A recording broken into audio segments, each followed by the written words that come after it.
আমার বিষয়ে আমি বলি, আজকে এপ্রিল মাস তো 2025 সালের এপ্রিল বা মার্চ, না সরি এপ্রিল বা এপ্রিল না, সম্ভবত মে জুন মাসের দিকে কোনো একটা, আমার মনে আছে যে কোনো একটা স্যাটারডেতে আমি আমার দুই ছেলেকে নিয়ে একটা মাঠে বল খেলছিলাম, যে কারণে আমার দিনটা মনে আছে, শনিবার ছিল। সেদিন আমাকে ফোন করলো মাহাদি আমিন ভাই। তো মাহাদি আমিন ভাই ফোন করে বললো যে ভাই, তার আগে আরও 2-3 বার কথা হয়েছে, তো ওই দিন আমারে শেষ মাহাদি আমিন ভাই ফোন করলো যে ভাই লিডার কথা বলবে, তো আপনি কখন ফ্রি আসেন। তো আমি মাহাদি আমিন ভাইকে বললাম যে ভাই উনি আমার চাইতে বহু ব্যস্ত মানুষ, ওনার সারাদিন দল গুছাইতে হয়, দেশের বিভিন্ন জায়গায় কথা বলতে হয়, উনি যখন বলে আমার এখানে যদি তখন ভোর রাত হয় আমি তখন জেগে থাকবো, সমস্যা নেই। বছরে বললেন যে আমি রেডি আছি, সমস্যা নেই, কথা বলবো। উনি ওর পরে আর আমার সাথে কথা বলেন নাই, এবং ওনাকে কে কথা বলতে না করেছে আমার সাথে, ওনাকে কে আটকিয়েছে আমার সাথে কথা না বলতে, এটা উনি বলতে পারবেন। সো সেই মানুষগুলোকে ওনার চেনা উচিত। আমরা কারা, আমাদেরকে তো কেউ টাকা পয়সা দিয়ে তারপরে বিএনপিতে আনে নাই, বিএনপি আমাদেরকে টাকা পয়সা দিয়েছে কি দেয় নাই এটা তারেক রহমানের চাইতে ভালো কেউ জানে না, এটা তারেক রহমানই বলতে পারেন। অতএব এটা নিয়ে আর মানে আপনাদের সামনে ক্লিয়ারিফাই করার কিছু নাই।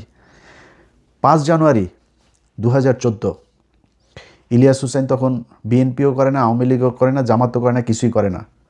বিএনপির আজকে অনেক ভাইয়েরা আছেন, তারা ফেসবুকে তারপরে তাদের অনেকের পোস্ট দেখি, আমারে খুব তুচ্ছ তাচ্ছিল গালাগালি করে, খুব বাজে কথাবার্তা ভাষা ইউজ করেও তারপরে কথাবার্তা বলেন। ভাই 5 জানুয়ারির সেই নির্বাচনে আমি অধম একমাত্র সাংবাদিক ছিলাম, শুধু সাংবাদিকতা করি নাই, সাংবাদিকতার বাইরে যায়ও সেদিন এই বিএনপির জন্য কাজ করেছে, এই আওয়ামী লীগের বিরুদ্ধে কাজ করেছে। অতএব আমাদেরকে আওয়ামী বিরোধিতা শিখায়া লাভ নাই।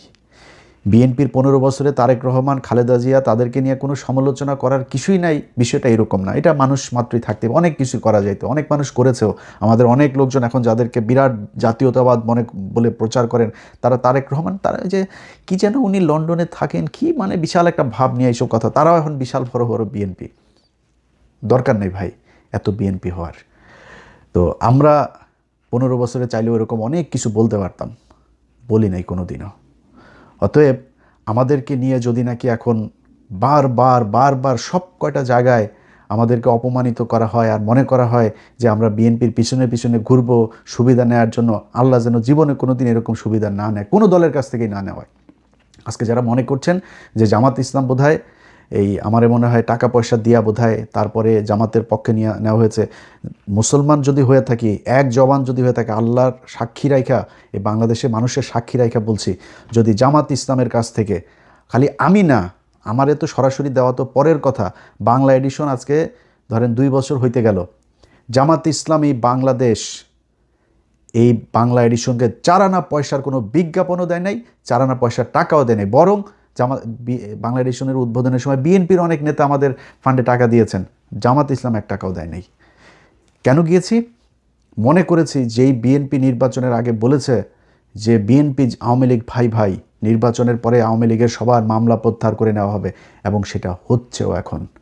আজকে একজন এই চিন্ময়ের মতো একজন সন্ত্রাসী, তাকে আজকে জামিন দেওয়ার জন্য সংস্কৃতি মন্ত্রী, এই নাম কি, রায় চৌধুরী, এই এই বদমাইশ আপনার বলে যে তাকে ছেড়ে দেওয়ার জন্য সে ব্যবস্থা নিচ্ছে। তুই কে রে বেটা? তুই জজ, তুই আইনমন্ত্রী, তুই প্রধানমন্ত্রী, তুই রাষ্ট্রপতি, তুই ক্ষমা করার কে? বা তুই প্রধান বিচারপতি, তুই তুই কে? তুই কিভাবে এটারে বললি যে ওরে চিন্ময়রে মুক্ত করার জন্য এই করা হবে, করা হচ্ছে? এই নিতাই রায় চৌধুরী, এরকম প্রতিটা জায়গায় জায়গায় আজকে বিএনপির একটা মানুষ, যেই মানুষেরা আমরা এই 15 বছর তো দেখেছি ভাই, আপনি আমার ভাইও না কিছুই না, সেই 10 তারিখের আন্দোলন থেকে শুরু করে খালেদা জিয়ার বাড়ির সামনে ট্রাক রাখা, যতগুলো ঘটনা ভাই, মানে মনে হয়েছে নিজের আপন ভাই কষ্ট পেলে যেরকম হয়, আপনাদের কাউকে কোথাও ধরে পেটালে, আপনারা মশারি, ধান খেতে মশারি টানায় ঘুমাইছেন, এগুলো দেখলে আমাদের হৃদয়ে রক্তক্ষরণ হয়েছে। সেই মানুষগুলোর খারাপ লাগে না? আজকে যারা আওয়ামী লীগের লোকজন আপনার বাড়ির আশপাশে ঘোরাঘুরি করে, মামলা আসে, তারপরে পুলিশ কিছু বলে না, সেই বিএনপির আরেক নেতার সাথে ঘুরছে, আরেক নেতার সাথে মিলেমিশে তারপরে চাঁদাবাজি করছে, খারাপ লাগে না আপনাদের?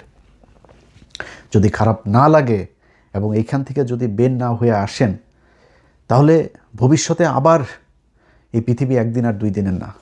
তারেক রহমান আজকে থাকবে না, তারেক রহমানের সন্তান বাংলাদেশে, ধরে নেওয়া যায় যে উনি একদিন প্রধানমন্ত্রী হবেন, তিনি সাফার করবেন, যদি এই দেশে এই আওয়ামী লীগ এবং ভারত মুক্ত করে দিয়ে না যাইতে পারেন।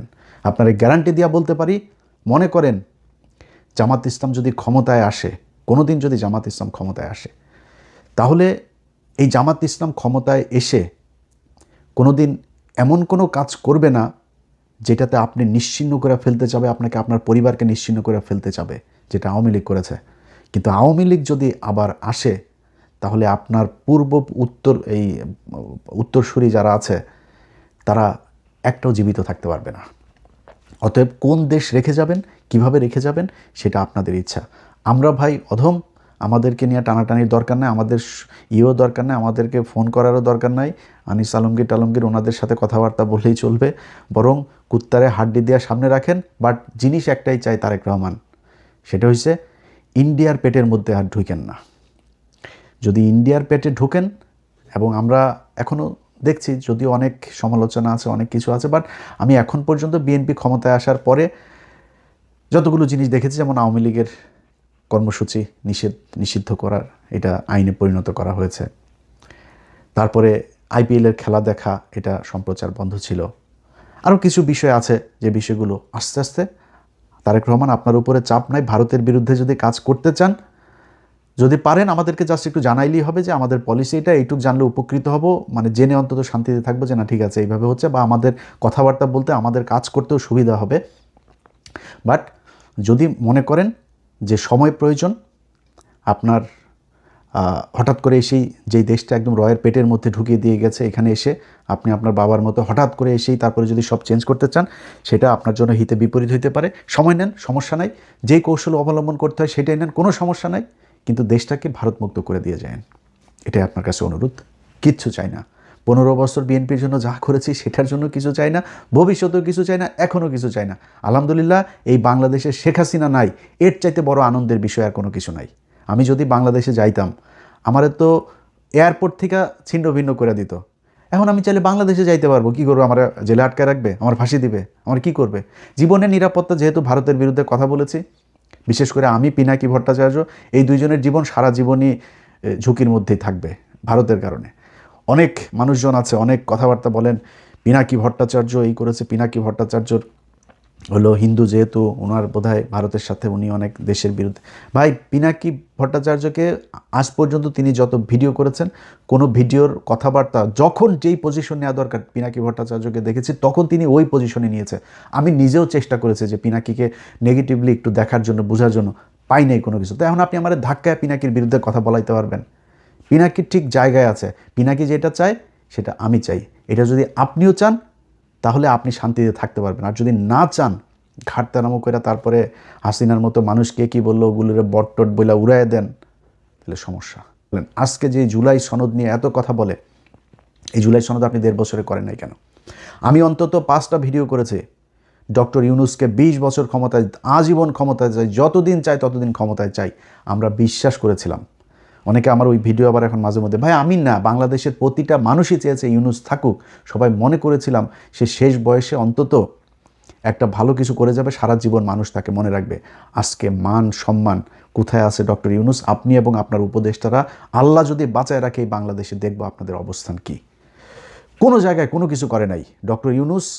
এই যে জুলাই সনদ যেটাকে আমরা এখন বলি না, আমি খুব বেশি মাতামাতি এটা নিয়ে করি না। কেন করি না জানেন?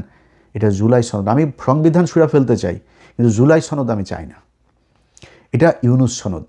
ইউনূসকে এই বিভিন্ন তার যারা পিতামাতা আছেন না, তার কিছু পিতামাতা আছেন, সেই পিতামাতারা যারা তাকে পরিচালনা করে, তারা বাংলাদেশে এই যে LGBTQ আছে না, গে, তারপরে সমকামী টমকামী, এগুলো বাংলাদেশে আজকে 55 বছরে যতটা আপনার হয়েছে, মানে এটাকে প্রমোট করা হয়েছে, ডক্টর ইউনূস তার দ্বিগুণ প্রমোট করে গিয়েছেন।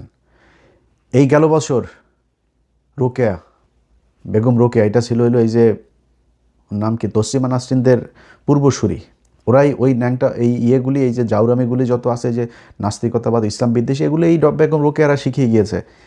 এই ভাতার ছাড়া মহিলা আপনার মারা গিয়েছে যেদিন, তার মৃত্যুবার্ষিকী না জন্মবার্ষিকী, মৃত্যুবার্ষিকী। এনসিপির আমি একজনের কাছে শুনেছি, তাদের সবাইকে ডক্টর ইউনূস নিজে বলেছে এটা সবার ফেসবুকে পোস্ট করতে হবে, এমনকি তার দপ্তর থেকে নাকি পোস্ট লিখে দেওয়া হয়েছে। সেই পোস্ট নাহিদ, আসিফ, শারজিজ যত আছে সবাই তারা সেটা পোস্ট করেছে। কারণ কি, তাকে প্রমোট করতে হবে, সমকামিতা প্রমোট করতে হবে। এই জুলাই সনদের ভেতরে এমন কিছু জায়গা আছে, এগুলো বললে নিজের থুতু নিজের গায়ে পড়বে। এমন কিছু জায়গা আছে যেটা এই দেশকে সমকামিতা, এই বেহায়াপনা, বেলাল্লাপনার দিকে নিয়ে যাবে। এখানে খুব বেশি করি না। এনসিপি, আর এনসিপির লোক বলে ভাই আপনি আমাদের বিরুদ্ধে। এনসিপি বাবা তোমরা কোথায় ছিলা? তোমরা নির্বাচনের আগের দিন পর্যন্ত সময় পাও নাই, কী করছো? খালি চাঁদাবাজি করছো? সময় পাও নাই? নির্বাচনের আগের দিন পর্যন্ত তোমরা জুলাই সনদে স্বাক্ষর করো নাই, কেন করো নাই? তোমার এত জুলাই সনদের পিরিতি উঠছে, তুমি কেন, কিসের জন্য করে নাই? আজকে বিএনপির দোষ দিয়া বহু সমালোচনা করলে ভাই আল্লাহরে নিয়েও সমালোচনা করে মানুষ, করে না? কিন্তু যদি নাকি আপনি আমারে সত্যি কথা বলতে বলেন, কোনো নির্বাচিত সরকার কোনো দিন এইটা করবে না যে 10 বছরের বেশি প্রধানমন্ত্রী হইতে পারবো না। তোমার সময় সুযোগ দিচ্ছে বাংলাদেশের মানুষ, তুমি করে যাও নাই কেন? 1.5 বছর তুমি তোমার বিশ্ববিদ্যালয়, তোমার ট্রাভেল এজেন্সি, তোমার ম্যান পাওয়ার বিজনেস সব রেজিস্ট্রেশন নিয়ে যাইতে পারলা, আর খালি জুলাই সনদটা করে যাইতে পারলা না কেন? কারণ কি? সংবিধানটা তুমি করতে পারলা না, তুমি টাকা খরচ করো নাই। তুমি বিডিআর কমিশনের করে গিয়েছ, সেখানে টাকা খরচ করলা, লোক নিয়োগ দিলা, সেটার করলা না কেন? বিচার করলা না কেন? আলেমদেরকে, প্রতিটা আলেম আল্লাহর কাছে ওরে সারা জীবন আল্লাহর কাছে, আপনারা যতদিন জীবিত থাকেন আল্লাহর কাছে মানে এর বিচার চেয়ে যাবেন। 1.5 বছরও ক্ষমতায় ছিল এই ডক্টর ইউনূস, একজন আলেমকে ছাড়তে চায় নাই। প্রতিটা আলেমকে ডক্টর ইউনূস আর আসিফ নজরুল চেয়েছে তারা জেলখানায় থাকুক। কেন? কিসের জন্য? কিভাবে? যখন কিনা আমি তো আজকে তো ইউনূস নাই, বিএনপির যারা আছেন, বিএনপির যারা মন্ত্রী আছেন, তারা যায় আইজি প্রিজনকে যায় বলবেন ভাই আপনার ফোনটা দেন, হোয়াটসঅ্যাপে ইলিয়াসের সাথে আপনার চ্যাটিং করব, দেখব। কয়েক শত আলেমদের জামিনের ব্যাপারে জেলার জেল সুপার, আইজি প্রিজন, যেটা না হয়েছে সবশেষ আইজি প্রিজন পর্যন্ত গিয়েছি, জামিন হয়, আটকায় দেয়, এখান থেকে দেয় না, আইন মন্ত্রণালয় থেকে দেয় না, ডিজিএফআই দেয় না, ওই দেয় না। আরেক চুতিয়া হইলো এই যে এই ওয়াকারের সেনাবাহিনী, এরা একজন আলেমকে ছাড়তে চায় নাই।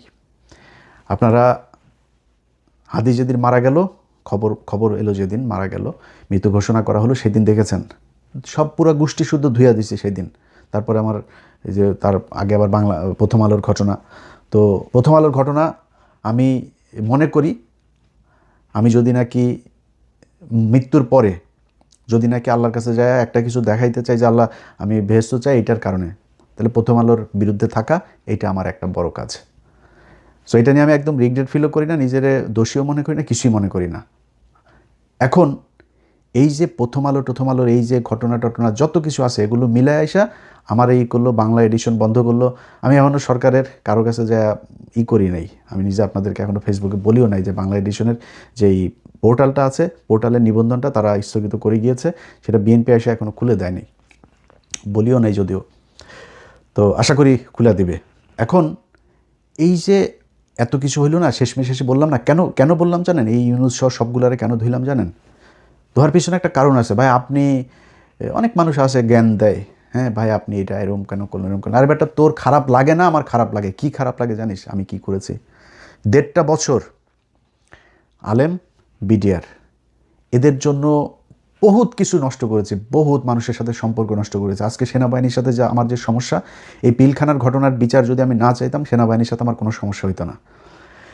আজকে যদি নাকি সরকারের, এই বর্তমান সরকারের একজন সামরিক বিশাল বড় একটা পজিশনে একজন লোক আছেন, রিটায়ার্ড একজন সেনা অফিসার, তো তিনার ব্যাপারেও আমাকে এই সরকারের ভেতর, অর্থাৎ ইউনূস সরকারের ভেতর থেকেই বলা হয়েছে ওনার ব্যাপারে কথা বলতে, কি ওনার ওয়াইফের সাথে, ভারতীয় একজনের সাথে খারাপ একটা সম্পর্ক করে ফেলেছিল। তো সেটার দোষ তার ওনার না, ওনার ওয়াইফের দোষ। ওনার দোষ কি? কার কথা বলছি আপনার বুঝেছেন, আমি ওনার নাম আর বলছি না। এরকম অনেকগুলো বিষয় নিয়ে বারবার চেয়েছি এই আলেমগুলোর হোক, জামিন হয়। সবচাইতে বেশি মানে হেল্প যিনি করেছেন তিনি হচ্ছে বর্তমান আইনমন্ত্রী, সাবেক অ্যাটর্নি জেনারেল আসাদুজ্জামান। যদিও উনি এই যে দিলীপ আগারওয়ালার জামিনের সাথে ওনার কিছুটা রোল ছিল, এবং কায়সার কামাল যিনি এখন ডেপুটি স্পিকার, এই দুইজনের রোল ছিল। আসিফ নজরুল এটা মূল হোতা ছিল, তাকে ছেড়ে দিয়েছে তারা। সম্ভবত 7টা মামলা রাতের আধারে চুপি চুপি করে তারপরে একটা করে তারা জামিন দিয়ে তার দেশ থেকে বার করে দিয়েছে। তারপরে আমরা জানতে পারি। এরপরে আসাদ ভাইয়ের বিরুদ্ধে আমি কথা বলেছি, কিন্তু সত্যি কথা বলতে আসাদ ভাই এই আলেমদের মুক্তির জন্য ওনার কাছে যখনই কোনো কথা বলেছি তখনই উনি সাথে সাথে সেটা অ্যাকশন নিয়েছেন এবং দেখা গিয়েছে সেটা জামিন হয়েছে। এমনকি সেনাবাহিনীর বিজিবির প্রধান যিনি বিজিবি, আমি হঠাৎ করে একদিন একটা পোস্ট করেছিলাম যে জামিনের বিষয় নিয়ে, মানে সংক্ষেপে বলি, তখন উনি একজনের মাধ্যমে ওনার পরিচিত আরেক কলিগ, উনি ফোন দিল, ভাই উনি একটু কথা বলবেন। বললাম সমস্যা নেই, কথা বলবো। উনি বললো ভাই আপনি এটা পোস্ট করেছেন, এটা তো সত্যি না। আমি বললাম তাহলে আপনি ওনাদের জামিনের ব্যবস্থা করেন। যাক, তারপরে জামিন হয়ে গেল। ওই সময় সবশেষ জামিন যেটা ছিল সম্ভবত 31 জন বোধহয় জামিন হয় ওই দিন। এই কাজগুলোর প্রতিটা ক্ষেত্রে আমার মনে হয়েছে যে আমি মনে হয় বাংলাদেশের প্রধানমন্ত্রী, মানে আমি ছাড়া আর কারো কোনো দায়িত্ব নাই। এই 15 বছরে এই যে মানুষগুলো যে কষ্ট করলো, সবার আগে এসে তো ভাই আপনার এই পিলখানার বিচার করা দরকার ছিল।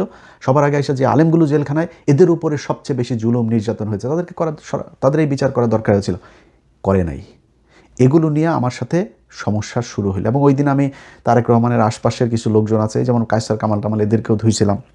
তো এটা নিয়ে বিএনপি আমার উপরে কষ্ট পেয়েছেন। তার উপরে যেদিন আমার ফেসবুক বন্ধ করলো মেটা আমার ফেসবুক বন্ধ করার পরে তারেক রহমানের খুব ঘনিষ্ঠ, যদিও উনি এখন সেটা একটা লাথি খেয়েছেন, ওর নাম হচ্ছে ওয়াহিদুজ্জামান। এই ওয়াহিদুজ্জামান হইল গিয়া তারেক রহমানের সাথে যেইভাবেই হোক সে কোনো একভাবে ঘনিষ্ঠ হয়েছিলেন, মানে এখন ইদানিং লাথি খাওয়ার আগ পর্যন্ত ঘনিষ্ঠই ছিলেন। তিনি তথ্য বিষয়ক, বিএনপির তথ্য প্রযুক্তি বিষয়ক উপদেষ্টাও ছিলেন, সম্পাদক। সেই ব্যক্তি ফেসবুকে একটা পোস্ট করলেন যে আমার ফেসবুক তিনি খেয়ে দিয়েছেন, হ্যাঁ, আমার সন্তানদের পেটের ভাতের কথা চিন্তা করে তিনি এতদিন এটা করেন নাই, এখন তিনি খেয়ে দিলেন, বাড়াবাড়ি করলে জেলে যাইতে হবে আমারে নাকি, এই পোস্ট করলেন তিনি। এখন উনি তো ওই সময় ছোটোখাটো ব্যক্তি না, তারেক রহমানের তথ্য প্রযুক্তি বিষয়, তারেক রহমানের ফেসবুক, টুইটার, এগুলোর টাসওয়ার্ডও তার কাছে ছিল তখন। তো সে তো ছোটোখাটো লোক না। তিনি যখন আমাকে নিয়ে এরকম পোস্ট করবে, আমি তারপরে বিএনপির পিছনে পিছনে ঘুরবো আমার মনে হয়? ডক্টর কনক সারোয়ার, উনি তো এখনও পর্যন্ত আমার জানা মতে বিএনপির বিরুদ্ধে কোনো কথা বলেন নাই। এমনকি আমরা নির্বাচনের 2 দিন আগে আমরা 3 জন লাইভে আসার কথা ছিল, সেই দিনও কিন্তু উনি যুক্ত হন নাই। আমি, পিনাকি দাদা 2 জন ছিলাম। সে ব্যক্তির বোন জেলখানায় ছিল। তিনি এই বিএনপির কাছ থেকে কি পেয়েছে? পিনাকি ভট্টাচার্যের সাথে কি হয়েছে আমি জানি না, বিএনপির কোন লেভেল থেকে কথা। আমি যতটুকু জানি যে তারেক রহমানের সাথে তার একটা বৈঠক হয়েছিল এবং সেখানে কি কি কথাবার্তা হয়েছে, কি কি কোন কোন বিষয়ে তারা সমঝোতা হইতে পারে নাই, আমি জানি না সেটা।